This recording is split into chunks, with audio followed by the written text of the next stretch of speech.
Sepakat berdamai, Ketua RT di Bandar Lampung minta maaf dan peluk jemaat GKKD.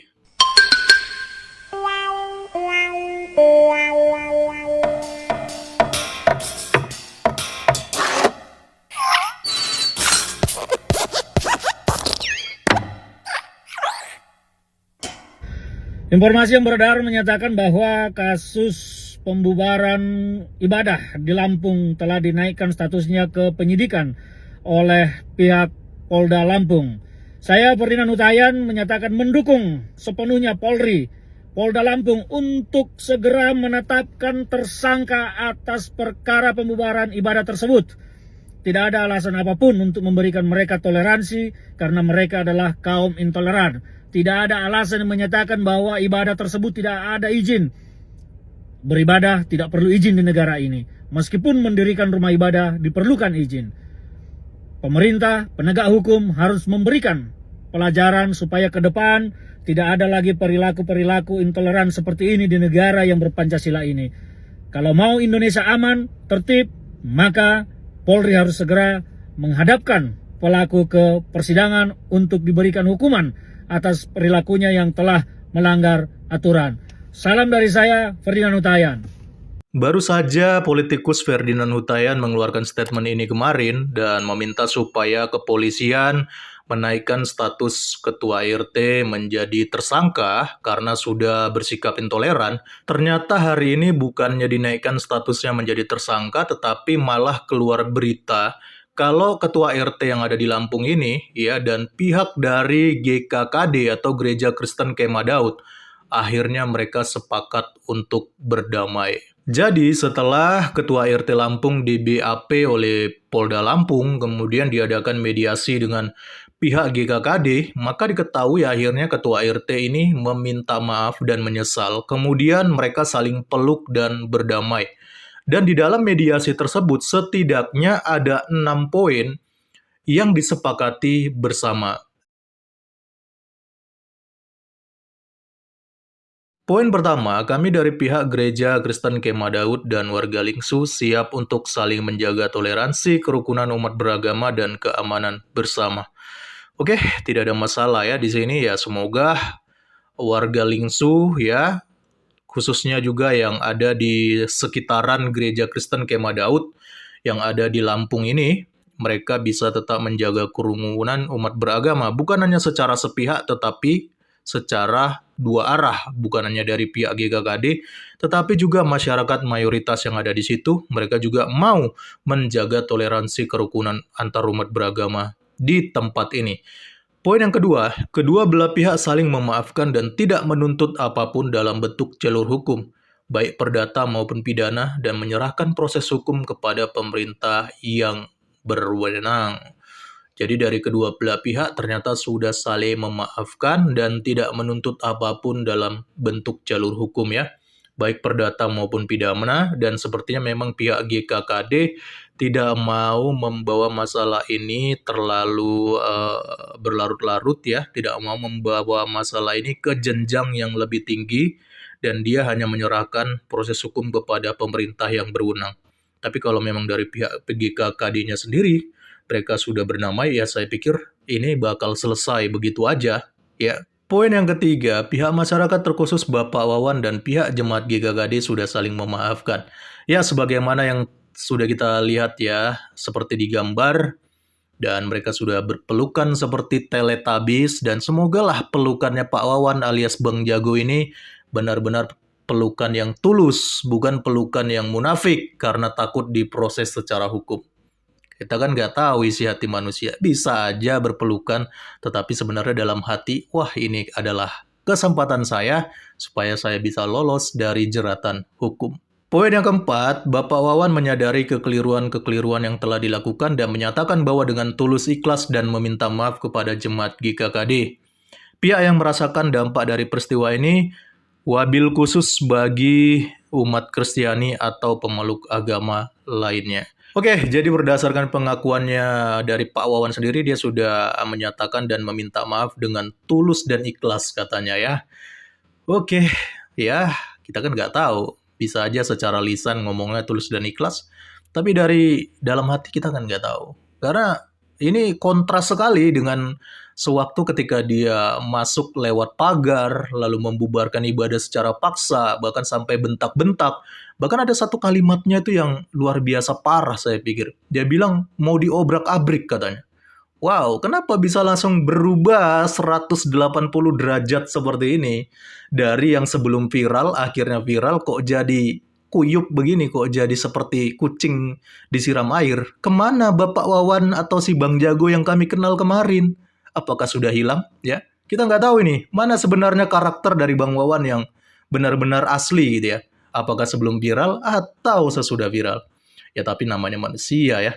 Manusia kan memang begitu ya. Kadang-kadang ketika dia melakukan kesalahan, ya melakukan sebuah arogansi yang luar biasa, dia nggak sadar kalau itu adalah satu tindakan yang salah. Tetapi ketika akhirnya ada sebuah proses hukum dan ada ancaman dia akan terkena pidana, barulah manusia itu akan berubah ya, yang tadinya seperti preman ya, seperti Bang Jago, berubah menjadi kucing kesiram air, teman-teman. Tapi ya dibalik semua itu, biarkanlah itu urusannya si Wawan dan GKKD. Kita hanya bisa menyaksikan apa yang terjadi dari kedua pihak ini ya, teman-teman. Pihak jemaat GKKD dengan ini menerima permintaan maaf dari pihak masyarakat, khususnya dari Bapak Wawan Kurniawan. Oke, dari pihak GKKD sudah menerima permintaan maaf, ya kita mau bilang apa lagi gitu ya. Karena kan mereka yang dalam hal ini sebagai korban gitu ya. Kalau dari korbannya sendiri sudah menerima permintaan maaf, ya kita cuma bisa menjadi saksi mata aja. Pihak jemaat GKKD bila mana tidak menerima surat izin sementara penggunaan bangunan gedung untuk beribadah dalam kurun waktu 1x24 jam, maka surat ini batal. Izin permanen IMB rumah ibadah GKKD akan diproses. Jadi di dalam kesepakatan ini, pihak GKKD juga meminta surat izin sementara ya penggunaan gedung bangunan ini untuk digunakan dalam beribadah. Dan sementara ini mereka juga lagi proses izin permanen bangunan rumah ibadah GKKD supaya segera cepat terselesaikan dan mereka mempunyai izin untuk bisa menggunakan rumah ibadah ini secara sah ya. Jadi sambil proses pembuatan surat izin permanen IMB dibuat, dari pihak masyarakat ataupun pihak RT mengeluarkan surat izin sementara pembangunan gedung gereja dan tidak boleh diganggu atau dibubarkan lagi ya seperti yang kemarin-kemarin karena sudah ada surat izin sementaranya. Nah itulah teman-teman ya kesepakatan yang telah terjadi antara Pak Wawan dengan pihak GKKD ya. Di balik semua ini ternyata banyak netizen yang akhirnya merasa kecewa ketika melihat berita ini ya.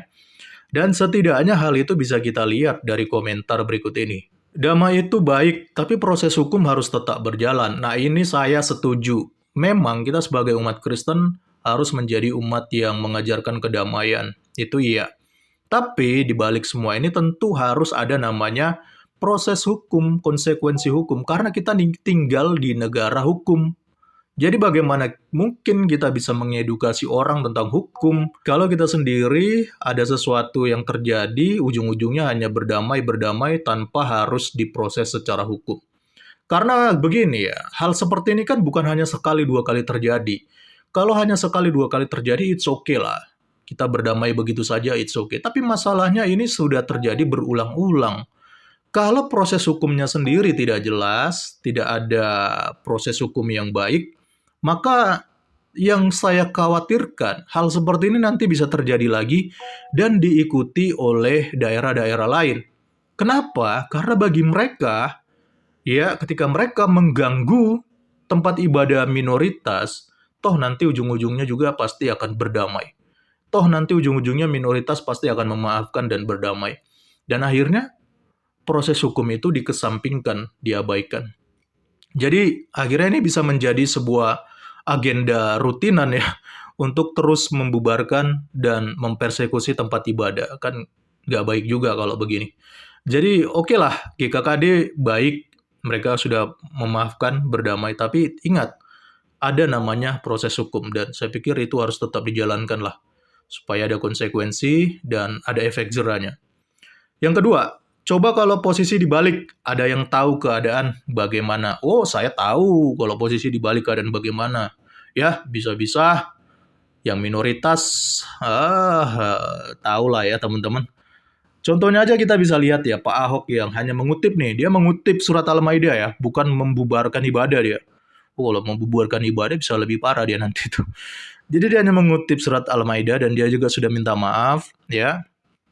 Ya, tapi akhirnya demo berjilid-jilid teman-teman. Dan ujung-ujungnya dia dipenjara kan. Ya walaupun kita tahu di dalamnya syarat akan muatan politik dan ya itulah namanya hukum ya. Karena tekanan dari mayoritas, ada demo berjilid-jilid, ya akhirnya Pak Ahok dipenjara. Lalu ada juga kasusnya Meliana di Tanjung Balai. Dia minta tolong suara toa ajan dikecilkan. Apa yang terjadi? Rumahnya langsung dirusak oleh beberapa orang. Ya, dirusak. Bahkan kelenteng pada waktu itu yang ada di Tanjung Balai, beberapa kelenteng itu juga dirusak oleh mayoritas. Kasihan sekali Ibu Meliana pada waktu itu. Bukan hanya sampai situ. Dia juga dipidana 1,5 tahun penjara. Bayangkan, hanya minta supaya suara toa ajan dikecilkan loh. Dia bukan masuk ke masjid untuk membubarkan, bukan. Minta tolong suara toanya jangan terlalu besar, itu aja. Tapi lihat bagaimana mayoritas memperlakukan dia. Jadi, kalau dikatakan bagaimana kalau keadaan sebaliknya, ya pihak GKKD yang mengganggu ibadahnya Pak Wawan, jangan tanyalah. Kita udah bisa bayangkan seperti apa kejadiannya.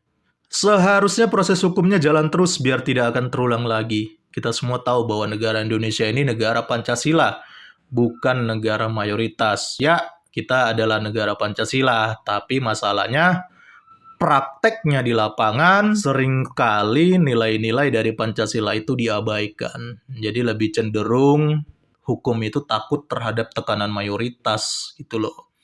Jadi kalau dibilang kita ini negara Pancasila dan bukan negara mayoritas, ya, memang seperti itu.